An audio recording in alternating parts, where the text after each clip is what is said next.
Let's have a lesson and discussion on this work. Follow the lesson for free and just pick up all the tips from the video. But if you're interested, I do have a sheet music edition of all 25 etudes in Carcassi's Op.60, and there's a link for that in the description.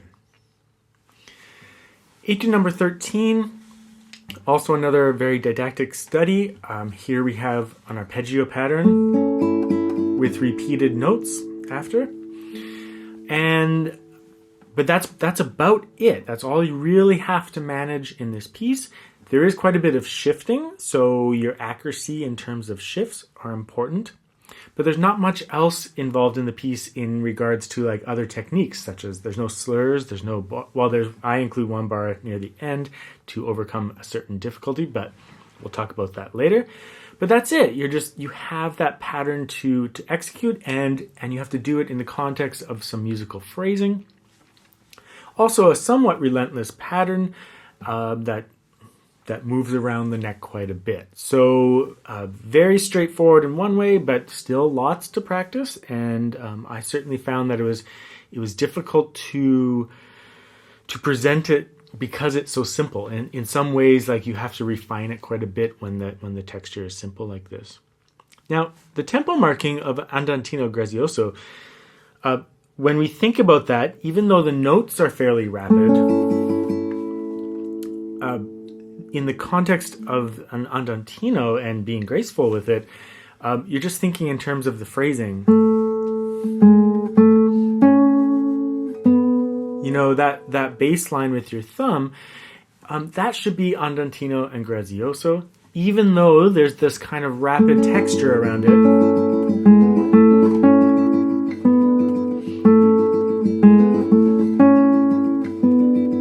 We still want that lower line to be very musical. So when you think of these tempo markings, you can't necessarily base it on what note values are on the page, but instead of, where the beat really lies and where the melody is and how that feels. In terms of the texture, I would focus mainly on just that melodic line there. Not making too much of the rest of the arpeggios, like the repeated E's at the top at the beginning here. Like that's not very interesting melodic content. So you don't want to play all the notes evenly.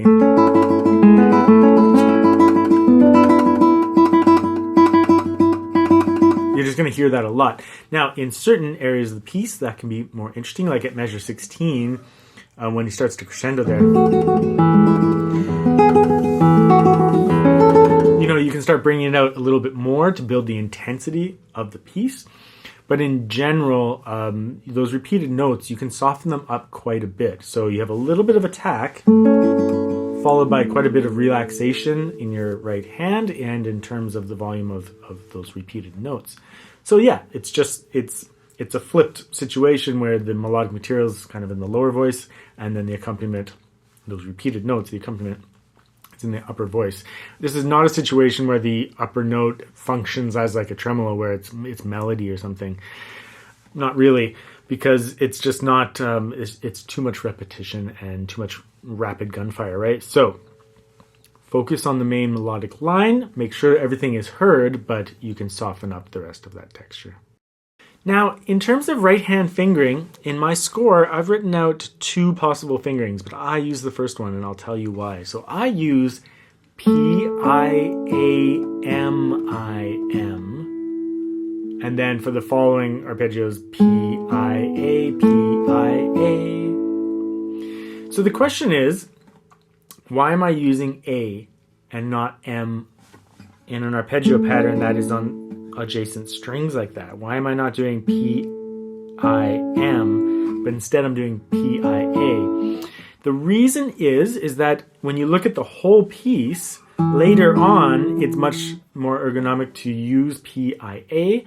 And in general, I can use this fingering for the whole piece. Like, my fingering can be incredibly uniform. I can almost always do, almost 100% of the time, do P-I-A-M-I-M.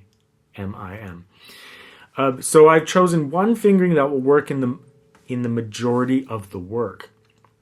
However, you could finger the piece ergonomically, thinking in terms of string grouping. So you could start off the piece going P-I-M, P-I-M-A-M-I. That would be a great fingering for the opening. P-I-A-M, P-I-M-A-M-I.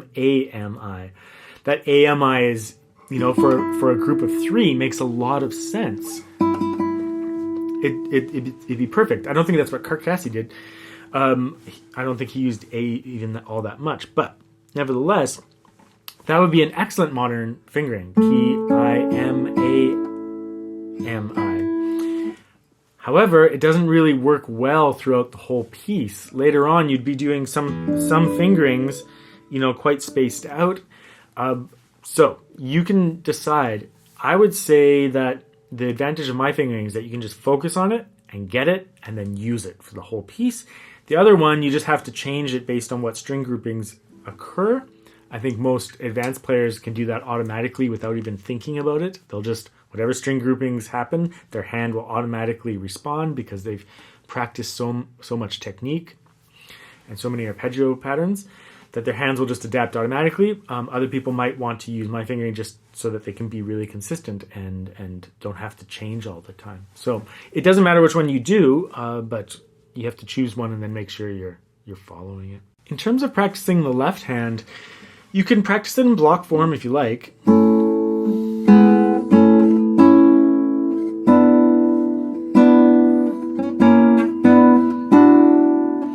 That's a really good idea because it'll just teach your left hand the shapes needed in their purest form.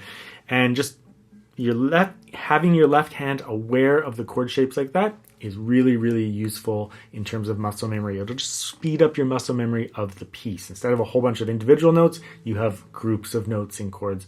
So practicing it like that is great. However, in terms of performance, you're probably not going to play it all in absolute chord form when you're shifting from one chord to the next. Sometimes when you're shifting, you're going to be getting like the bass note first and then the rest of the notes.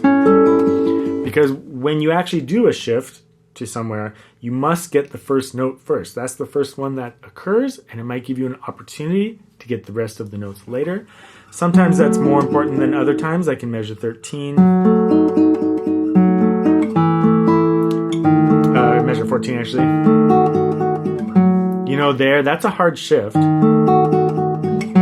you just get that F sharp first and then get your first finger afterwards. It might look like I'm grabbing the whole chord shape, but I'm not, right? It's bass note first because it occurs first, and then you get the other one. So I've talked about this lots with arpeggio pieces, is that, you have to get the next available note, but practicing in both ways is very useful. That's about it. There's not much else to say. You've got some dynamics and you've got some phrasing to deal with, but in terms of the etude aspect of the piece, that's what you're dealing with. So let's just do a quick walk through the piece just to discover any spots that need special attention.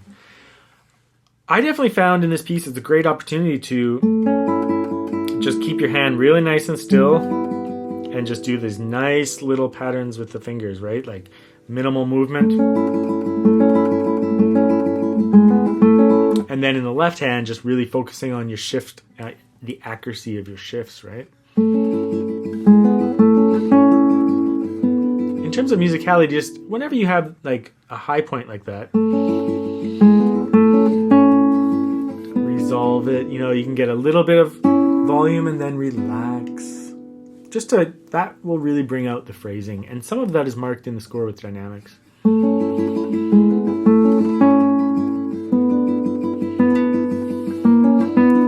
There too.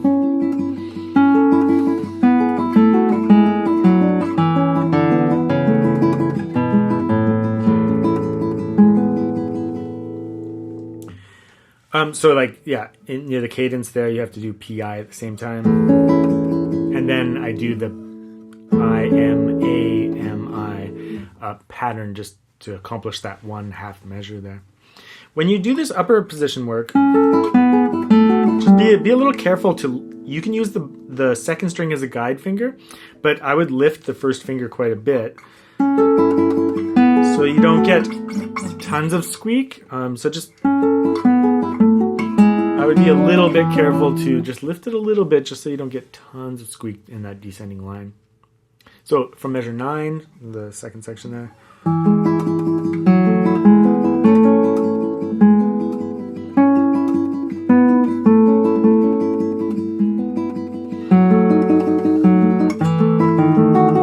There, that PIA fingering, it just works so well, right?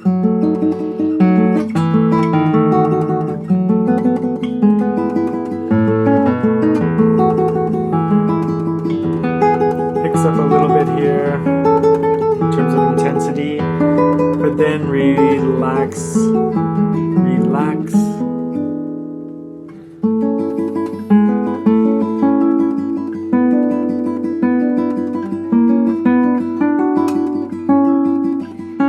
Same thing here. Now in this section, I go like this, then 4th finger. But notice I'm doing the bar early. That way it's in place already. Otherwise, you're going to have to jump a first finger over really rapidly, which will cause a hiccup in your musicality. It's not as hard as it first seems. Because you can get the bass note first and then the second finger, you can lay that bar down and then you're ready. So it really just comes in like a 16th note early, the bar. Which makes the transition so smooth, right? Compared to, jumping that finger over, which is a jolting movement, and it'll sound that way probably too. So, yeah, pretty straightforward piece, but still lots of opportunity. For me, I really enjoyed working on this etude because it gave me the opportunity, because the piece isn't that hard to play. Like you can there's no hard stretches. It's pretty easy. But the challenge for me was just getting an arpeggio pattern that's just a little bit tighter and like relaxed in the right hand, but minimal movement too.